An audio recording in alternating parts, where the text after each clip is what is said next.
สวัสดีทุกคนก็มาอีกแล้วกับจีปุง EP 2เนาะทีนี้เขาอยากให้คลิปสั้นๆอธิบายเรื่องการออกเสียงคาราโอเกะภาษาญี่ปุ่นเพราะว่าเขาสังเกตในหลายเทื่อบางเทื่อคนที่ว่าฟังเพลงเนาะหลายเวลาเห็นญี่ปุ่นออกเสียงภาษาอังกฤษนะเป็นอย่างมันคือบ่คือต้นฉบับภาษาอังกฤษมันบอกเอาตัวอย่างเขายกตัวอย่างเคสของเพลง Sayonara Crawl ที่จริงออริจินอลเป็น AKB48 เนาะแต่ว่าเขาเลือก BNK มาย้อนอยากให้บ่ให้สดกับภาษาญี่ปุ่นตัวอื่นนะ วันนี้ในเพลงนี้จะใช้ภาษาญี่ปุ่นอยู่สามวลีก็คือไซโยนาระครอเซตสึไนครอกับโอโมยเดะครอเนาะเราจะไปฟังเทละอันตัวไซโยระเนาะไซโยระหันหลายคนอาจจะเข้าใจแล้วว่าแปลว่าลาก่อนว่าไซโยระลาก่อนอย่างว่านี้ครอหันหมายถึงทาลอยน้ำแหละอันจากตัวฮูบเองเนาะตำฮูบนี่แหละว่าทาลอยน้ำอันทากวักอันนี้นะบ่จักสิว่าอันมันว่าทาครอ แล้ววันนี้คือมาฟังน้องๆห้องเพลงตอนนาทีที่026เนาะさよなら黒オルท้องทะเลสีขาวริมระยะโยนารา黒オルท้องทะเลสีขาวเห็นบ่ได้ยินคำว่าตอนน้องห้องคำว่าครอว่าคุโรโอรุบ่เป็นอย่างคือห้องอย่างซี่เพราะว่าอันนี้มันก็จะออกมาจากตัวต้นฉบับที่เป็นเสียงภาษาญี่ปุ่นเนาะภาษาญี่ปุ่นจะบ่มีวิธีการเอิ้นว่าควบเสียงควบพยัญชนะคือเวลาเราควบวอวีอย่างซี่นะก็จะบ่สามารถควบแบบคือพยัญชนะตกคำว่าครอบ่มี CR เป็นครนะแล้วก็ A W เป็นสระอแล้วก็ลงท้ายด้วยพยัญชนะปิดท้ายก็คือตัวเลตัวลอลิงบ่จึงอ่านว่า crawl ประมาณนี้นะแต่บัดนี้ญี่ปุ่นมันเฮ็ดบ่ได้เพราะว่าเขาเจ้า1ก็คือเขาจะควบบ่ได้เขาเจ้าบ่มีพยัญชนะแยกสระคือภาษาอังกฤษหรือภาษาลาวนะเขาเจ้าทุกๆพยัญชนะเขาเจ้าจะมีสระติดอยู่ในตัวเลยบัดนี้สระอเขาเจ้าก็บ่มีญี่ปุ่นสิ่งที่ใกล้เคียงที่สุดของสระอของญี่ปุ่นก็คือสระโอแล้วก็คือว่าแหละเสียงพยัญชนะปิดท้ายเนาะคือแบบคือเวลาขนาดภาษาลาวมันยังมีเขาจะเอิ้นว่าตัวสะกดได้เนาะขอโทษตัวสะกดอยู่ลาวก็จะยังอะไรอย่างก็อีหยังเนาะ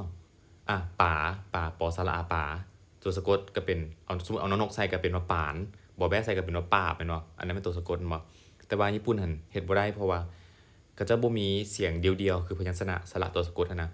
ทุกๆอันเขาเจ้าจะเป็นพยัญชนะบวกสระหมดเลยบัดนี้ก็เลยสาเหตุที่ว่ากลายมาเป็นวิธีอ่าน crawl แบบนี้คืออังกฤษเนาะมีเสียงพยัญชนะควบก็คือ CR เสียงสระอ AW นี่แล้วก็เสียงตัวสะกด L นี่มันจะบ่สามารถอ่านได้อย่างสะดวกว่าแบบ crawl แบบนี้ในภาษาญี่ปุ่น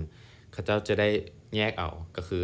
เสียง C มาก่อนเลยคือก็เป็นเสียงคุเนาะคุแบบเนี้ยแล้วบัดนี้ต่อมามีเสียงตัว R ละแล้วก็มีเสียงสระอบัดนี้เฮ็ดจังได๋ใส่เสียง R กับสระโอแทนก็คือเป็นตัวโรจังซี่แล้วก็บัดนี้แต่ว่า crawl หั่นมันแม่นคำที่ไปมีเสียงสระยาวนะมันจะบ่แม่นเคราะห์หั่นนะมันจะเป็น crawl แม่นบ่ก็เลยต้องได้ลากเสียงตัวนี้แล้วบัดนี้สัญลักษณ์ตัวนี้หั่นแม่นมันจะดึงเสียงสระของตัวข้างล่างมันออกมาให้ยาวขึ้น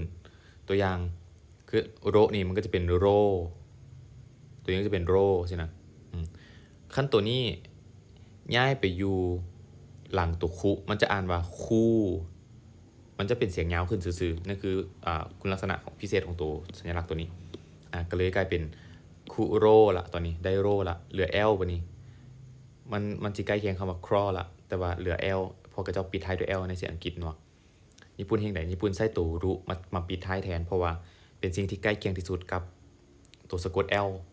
ก็เจ้าบ่สามารถก็เจ้าก็เลยเลือกเสียงตัวรุมาบ่เพราะว่าคันสิเอาเลือกเสียงละหรือว่าเละมาสินะมันแฮงไปคนละเรื่องบ่สมมุติว่ามันเป็นตัวระสินะคุโรระสินะแฮงบ่ใกล้เคียงกับ crawl เลยสิ่งที่ใกล้เคียงที่สุดก็แม่นรุก็เป็นคุโรรุเวลาอ่านไวๆมันก็จะกลายเป็นคุโรรุสินะก็จะคล้ายคำว่า crawl ประมาณนี้นะอันนี้คือใกล้เคียงสุดแล้วที่ญี่ปุ่นเฮ็ดได้เพราะว่าสระภาษาก็จะมีจำกัดหน่วยเสียงแบบนี้เนาะก็ ก็เลยกลายเป็นว่า ที่น้องๆห้องเนาะตัวอย่าง โยนาราคุโรโอรุทอง เนาะก็เลยกลายเป็นซาโยนาระคุโรโอรุเพราะว่าญี่ปุ่นลูกลิ้นกับเจ้าคือก็เจ้าเวลาเฮ็ดเพลงสิก็เจ้าจะใช้ภาษากับเจ้าให้เป็นลูกลิ้นได้ก็จะแยกเทื่อละพยางค์ไปเลย ก็จึงบ่จำเป็นต้องอ่านรวมแบบว่าครอแบบนี้นะ